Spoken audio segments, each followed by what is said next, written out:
देखो, आज के इस लेक्चर में हम एलसीएम फाइंड करेंगे 10, 20 एंड 15 मीन्स 10, 15 एंड 20 इसका हमने एलसीएम फाइंड करना है। तो यहाँ पे हम सबसे पहले बना लेते हैं इनके फैक्टर्स। 10 के फैक्टर्स बनाएंगे हम, इसके बाद हम 15 के फैक्टर्स बनाएंगे इस तरह से, और फिर हमने बनाने हैं 20 के फैक्टर्स।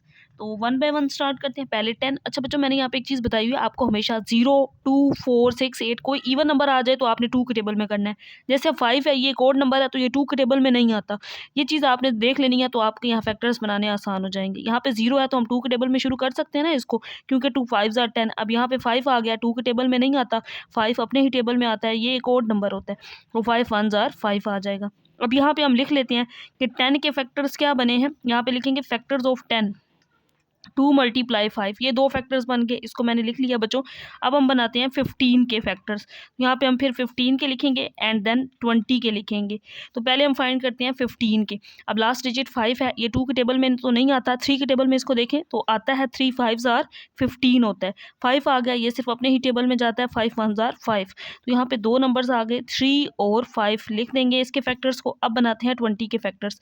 लास्ट डिजिट 0 है तो 2 के टेबल में कर सकते हैं इसको, 2 10s are 20, या 2 1s are 2, 0 साथ इसी तरह, या 2 10s are 20, डायरेक्ट जिस तरह आप करें। अब 10 है तो लास्ट डिजिट 0 है 2 के टेबल में, 2 5s are 10 और फिर 5 1s are 5। तो ये फैक्टर्स बन गए, इनको यहाँ पे लिख लेंगे 2 × 5।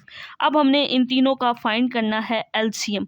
अच्छा बच्चों, एचसीएफ में सिर्फ कॉमन फैक्टर्स लिखते हैं, लेकिन एलसीएम में क्या करते हैं, कॉमन और नॉन कॉमन दोनों फैक्टर्स लिखते हैं। तो पहले हम इन दोनों के दरमियान देखते हैं कॉमन फैक्टर क्या है। तो देखें, आपको नज़र आ रहा होगा 5 तीनों के अंदर है, ये कॉमन फैक्टर है ना, ये वाला कॉमन फैक्टर है। अच्छा, तीनों में ना हो लेकिन दो में होना ज़रूरी है।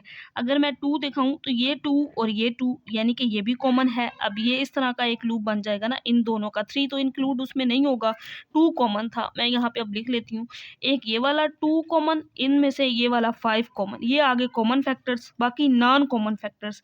नॉन कॉमन फैक्टर्स सिर्फ एलसीएम में लिखते हैं, एचसीएफ में नहीं लिखे जाते। एलसीएम में जस्ट एचसीएफ होता तो बस 10 आंसर आ जाता। एलसीएम में क्या करते हैं, नॉन कॉमन भी लिखते हैं। तो नॉन कॉमन, इसके अंदर बाकी 3 रह गया और इसके अंदर 2 रह गया। अब इनको मल्टीप्लाई कर देते हैं, 5 2s are आ जाएगा 10 × 3 2s are 6, और 10 को 6 से मल्टीप्लाई करें तो 10 6 are 60। तो इसका एलसीएम कितना होगा, 60। तो ये एलसीएम किस किस नंबर का आ गया है,